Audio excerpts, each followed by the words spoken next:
Somebody pull up the chart that shows the federal spending. They spend more now in the budget, more on interest on the debt than for the military, for Medicare, Medicaid, Social Security. So number one thing. Biggest. It's the fourth biggest. It hasn't beaten Medicare, Medicaid, and Social Security yet. No, but it has beat them. Oh, I'm sorry. I'm thinking. I saw a line graph that it's coming. Maybe pictured it's coming. Wrong. It's very close.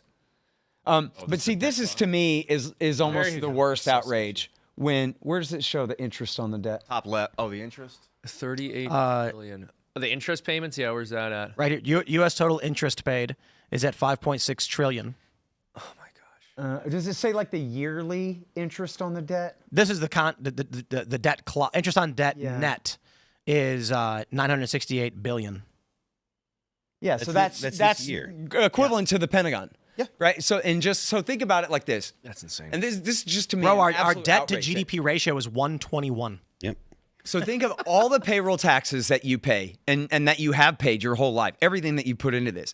Like, not only did that money not go to help some little old lady in the hospital or even go to kill a Palestinian, it just went to pay the interest on the debt to the Central Bank of South Korea. Whoa. You like, wait, hold on. My tax dollars are paying off debt instead of killing Palestinian kids? This is an outrage. Exactly. It's going simply to nothing. But at least it's not helping old ladies, Tim. This whole conversation, so much of this conversation has been how people are absolutely desperate. Their unaffordability of everything. They can't buy a house. They can't buy food.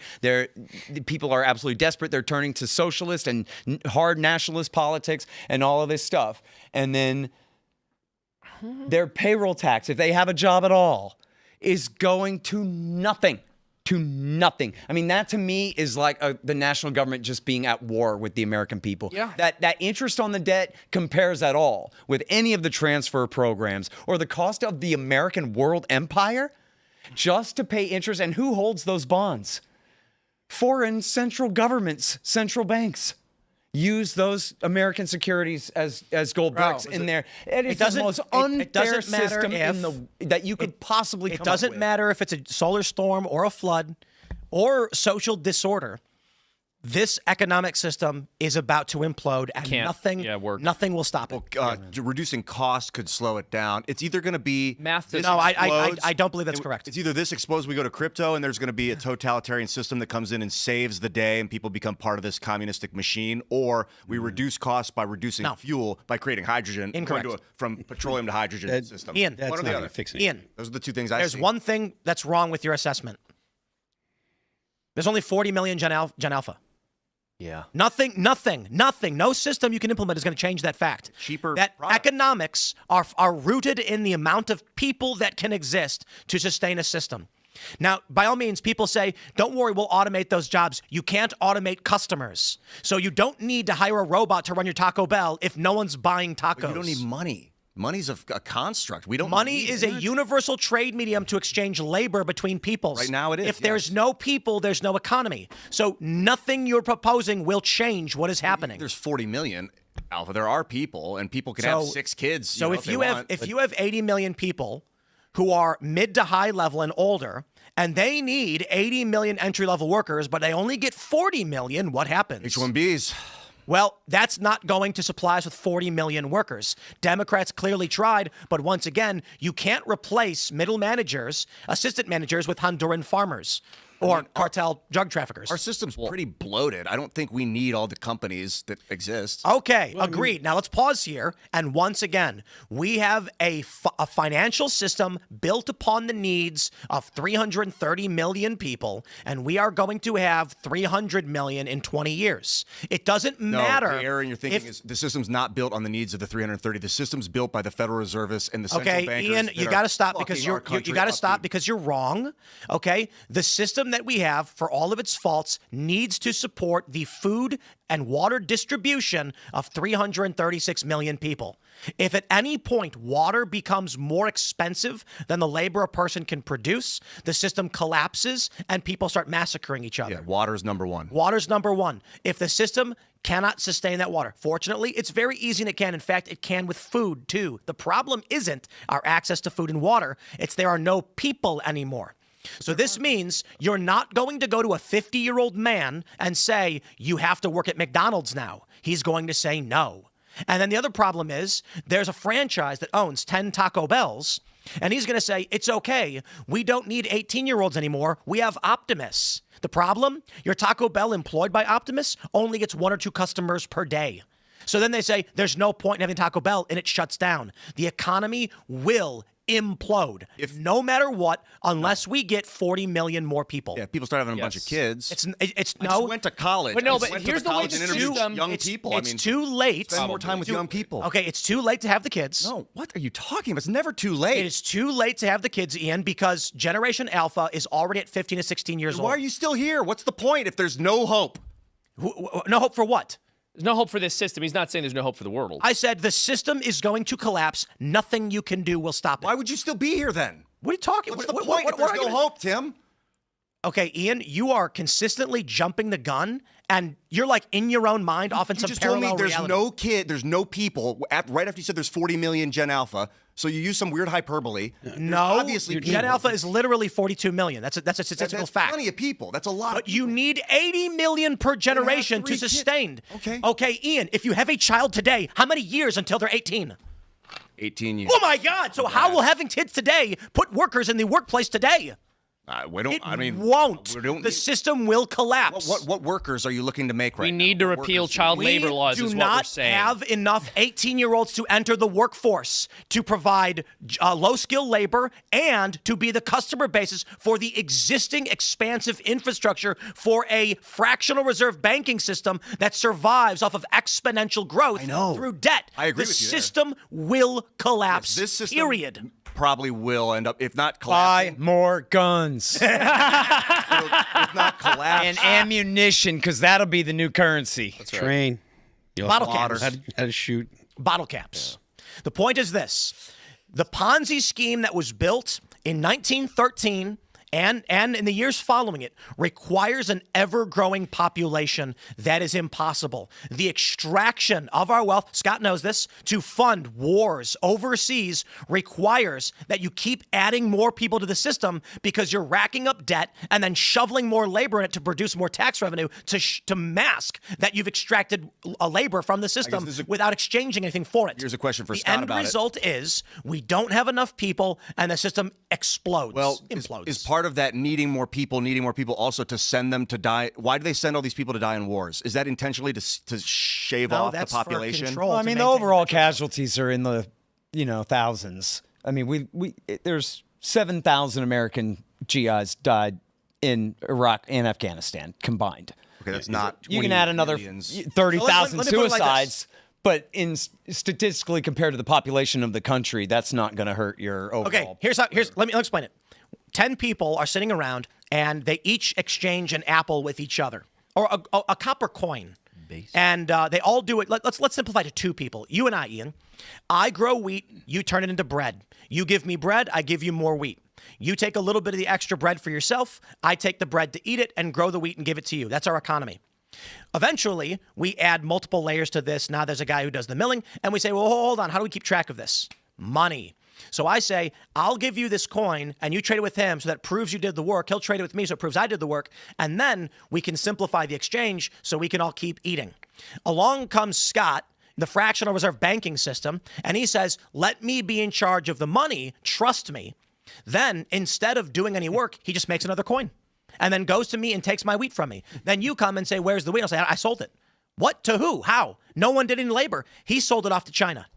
Now we're all like, we have no wheat, we have no trade anymore. He disrupted our economy. Where's the revolution against the central banking system? It's coming with Zoomer, Waffen, and the commies. Well, can we do it in a less drastic Look, the maneuver? reality is, and look, let me be clear for young people watching this. The communists and the far right, they don't know anything about central banking. It's the libertarians, the Austrian school economists, Ludwig von Mises and Murray Rothbard, the guys at the Mises Institute and Libertarian Institute and related organizations.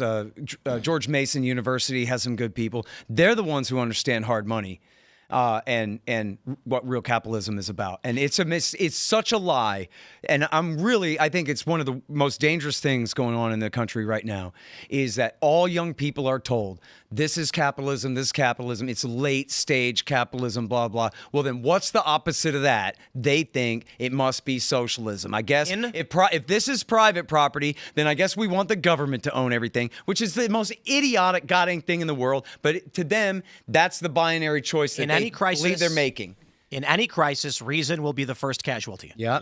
So read Mises now. When this system breaks down and the libertarians go to the right and the left and say, guys, we can solve this economic issue in a matter of 5 to 10 years if we do this, the left screams off with his head and the right screams... Go back to Reddit. Right. Well, no, the right screams like build our communities and isolate and get away from these guys.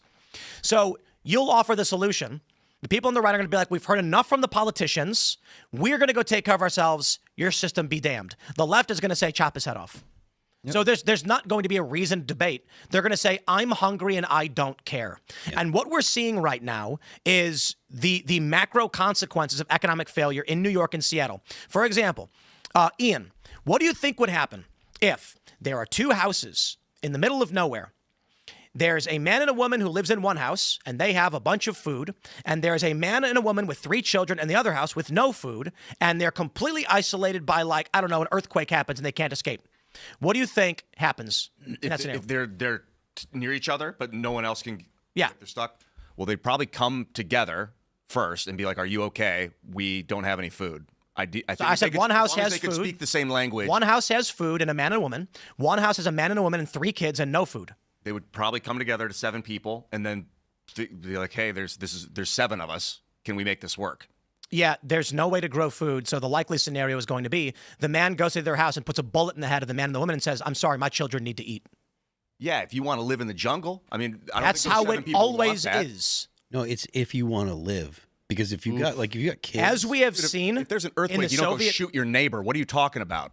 He's talking about a total systemic collapse, not like an earthquake. I literally said you're isolated by earthquake from anyone else, and there's 2 houses next to each other. What happens? Don't go shoot your neighbor. We're not saying it's a good legal strategy. No. Ian's making a really great example of the folly of modern man. So isolated from the realities of history in the world. I know he's demon. Like, this wouldn't, the demon. No, I'm talking about a millennia of history of this planet and what humans have done when their children starve, and it's not for debate. What, do you eat your wife?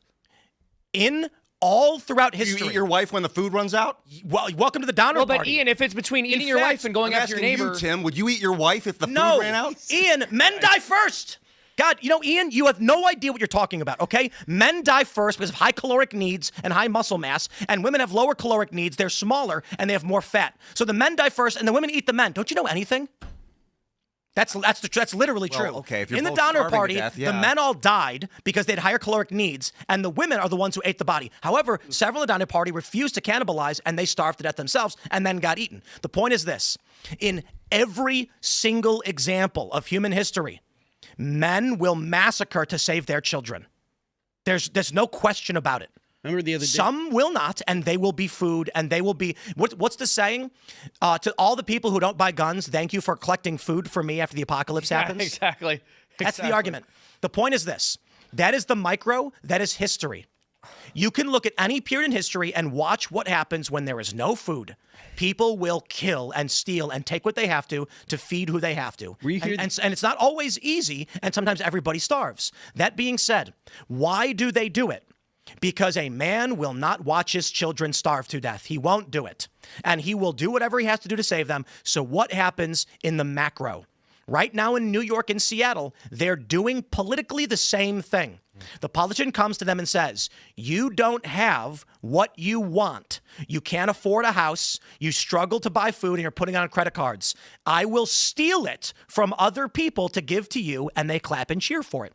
That only works for a short period of time. Already in New York, the middle income people are fleeing the city. Where I think the exodus is already, it's like 40-something thousand people have estimated to have left already. And in the past few years, 600,000 people have left New York City. Wait, Mom Donnie is saying, I'm going to tax people to pay for you. And so those people said, later, what happens then? You can only function in a deficit system for so long. If they are extracting the resources from those who work and distributing it among those who don't, eventually no one is producing anything and the system implodes. The same is true for as you describe it. A man can only steal so much food for his children before he has to eat his own family or die.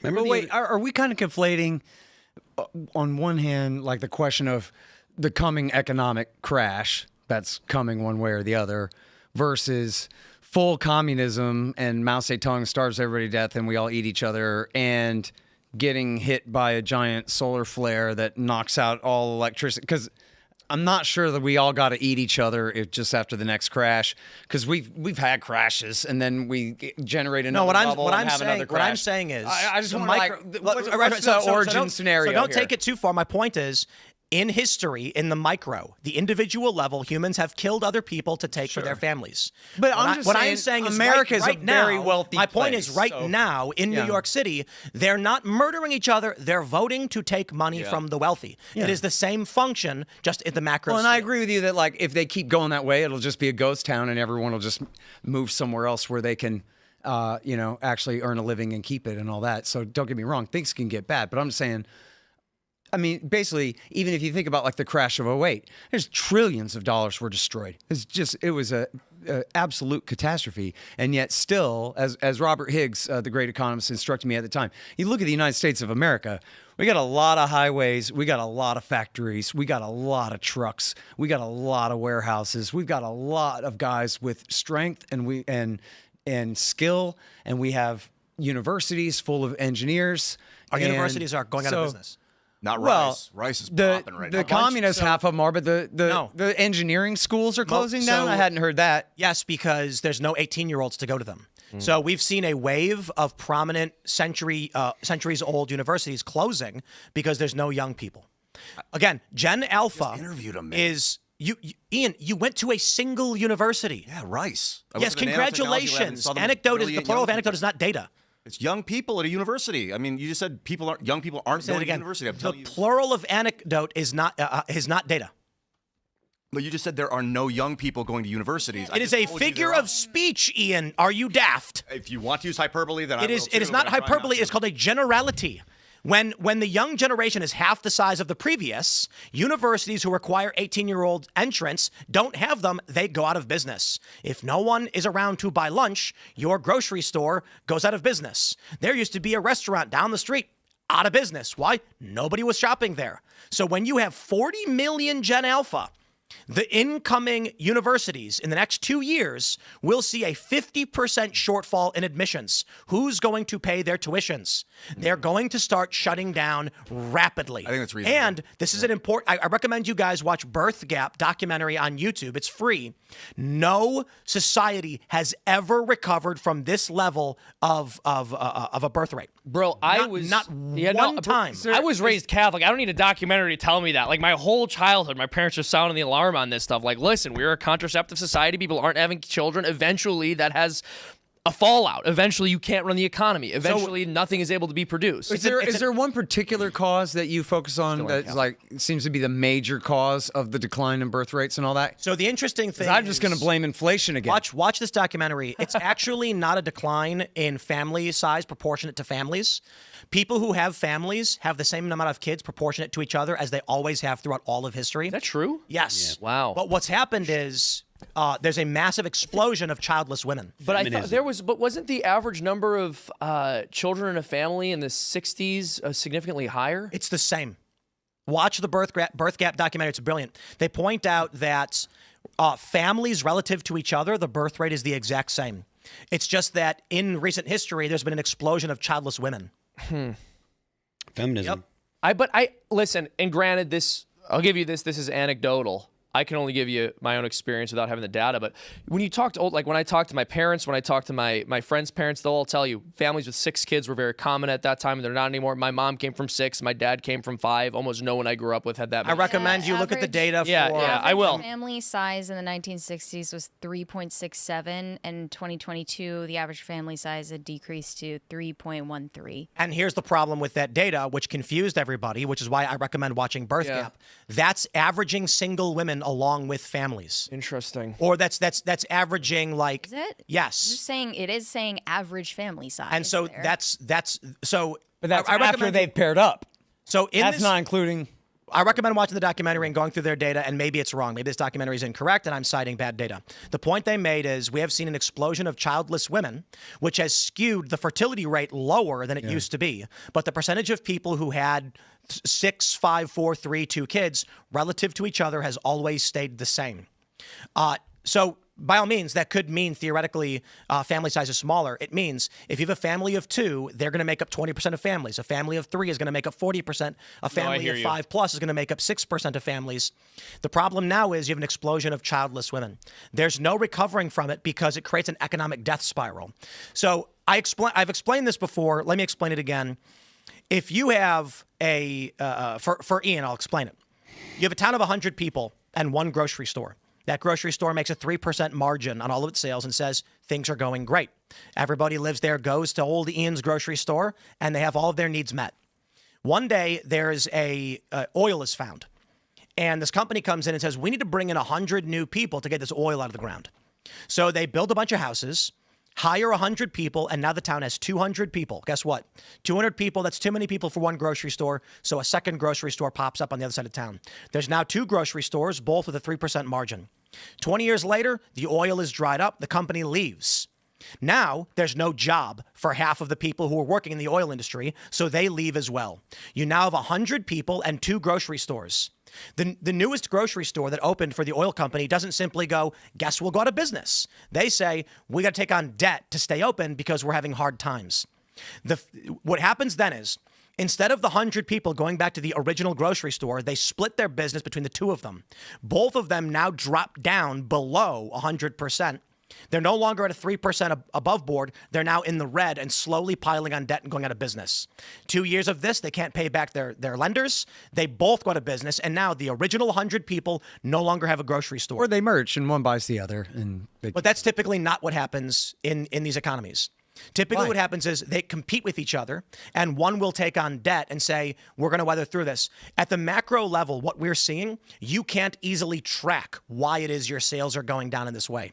We've got 4 sweet frogs in 20 miles of us right now. How many do you really need? I can drive 20 minutes to go to any one of these places, but they can sustain this amount of people. If half the people leave, the Winchester Sweet Frog and the Martinsburg aren't going to decide they are going out of business. They're going to be like, screw you, you go out of business. I'm not shutting down. I'm going to lower my prices. I'm going to put water in my yogurt. I'm going to do whatever I can to attract people so I don't lose my living. This is what happens. Now, compare that same phenomenon to the birth rates. You need a certain requirement of people to sustain your grocery stores, your railroads, your roads, and you don't have them, so everything starts breaking down. Now, people can't afford to eat. They can't afford houses. Nobody's building houses. Guess what? Can't afford a house, can't have a family, can't have kids. So what happens? You don't have kids. So what happens? The birth rate goes down even further, and it's a death spiral until it resets. Well, consolidation, I think, is the likely outcome of those scenarios as you get megacorps. You want to hear a fun story? I don't know if this is true or not, but the rumor was in Detroit, the police were going around setting fire to houses, burning them down because there were so many neighborhoods that had collapsed and been abandoned that they didn't. It was worse to have the rotting and collapsing infrastructure, so they just lit them up and let them burn. I don't know if that's true, but those are the rumors we were hearing. I know they were definitely bulldozing entire neighborhoods in Detroit. Well, so there's also Gary, Indiana. There's also Gary's crazy. I went to Gary, and there's like a single house that's normal looking, surrounded by all collapsed abandoned homes.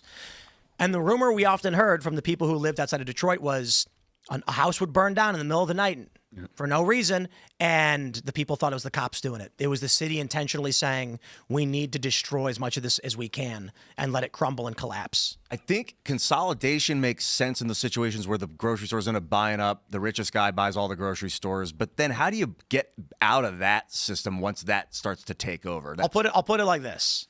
It is extremely easy to expand a system. It's extremely difficult to retract the system. Yeah. So the other example is Detroit's water, for instance. For those that don't know the story, I've told it a million times. I'll tell it again for you, Ian.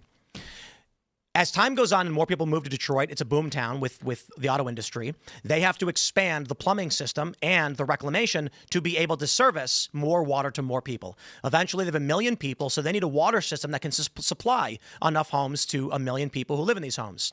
Then people start leaving. But the cost of that infrastructure remains fixed because it's built to service 1 million people. It would be kind of like, Ian, if you and 10 of your buddies all decided to rent together a mansion with 10 bedrooms, and everyone said, we'll each put in $1,000 and that'll cover the $10,000 rent. And then a month later, 9 of your buddies leave and it's just you, and now you got to spend 10 grand to pay rent and you can't. So what happens? It starts falling apart, it's getting dirty, and you leave. This is what happened in Detroit. Because people were fleeing the city, the fixed water cost stayed, but the distribution of that cost among the people became more intensive for the individual.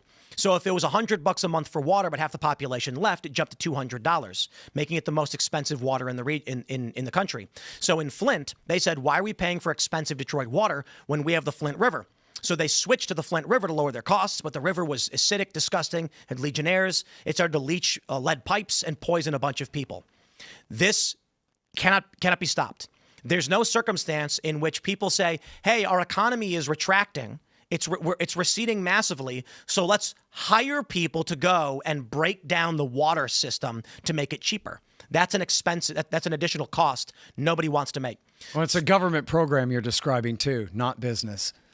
Well, the idea being, even whether it was private or otherwise, if you've got a massive water system that is too expensive, you're gonna. Or how about this? Your transmission busts on your car. You're like, it's more expensive to fix the transmission. I'll just buy a used car. That's exactly the issue. People say it's cheaper to leave than to deal with the problem. It is, and anybody who runs a business knows this. It's really easy to hire somebody. It's really hard to fire somebody. Yeah, no, that's a very good point. Like once someone's doing a specific job and they have a function, it is, and that's, I'm sure you'd appreciate as a libertarian, one of the big capitalist myths. Listen, obviously, when you have a big faceless corporation, it is common. It does happen. I'm not pretending it doesn't exist for an employer to abuse their employee because they can't go somewhere else. But the reality is, like, especially with small businesses, you don't want to let people go. Like, A, you know them, you develop friendships with them. But B, people are important. They do important jobs. When someone becomes an essential part of your company infrastructure, it's hard. It is difficult to replace them. Thanks for checking out this clip from Timcast IRL. Make sure to watch the show live Monday through Friday at 8 p.m. Subscribe to this channel, and we will see you all there.